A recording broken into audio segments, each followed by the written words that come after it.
Radhe Radhe everyone. আজকের সকালটা শুরু হয়েছিল হাজবেন্ডের টি শার্ট পরে বেবি বাম্পের ফটো তোলার সাথে। আমার হাজবেন্ড একটু সাই পারসন, উনি ভাবলেন যে ওনার ভিডিও আবার কোথাও আপলোড না করে দিই, তাই সঙ্গে সঙ্গে ক্যামেরা থেকে সরে গেলেন। আমার বর চাই যে ক্যামেরাতে যদি ছবি তোলা হয় তাহলে সেটা ক্যামেরাতেই যাতে বন্দি থাকে।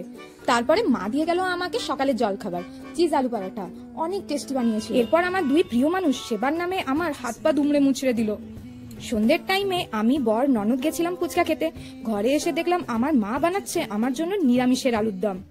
এই রেসিপিটা ছোটবেলায় মামা বাড়ি গেলে একটা দোকান থেকে মামাই আলুর দমটা নিয়ে আসতো।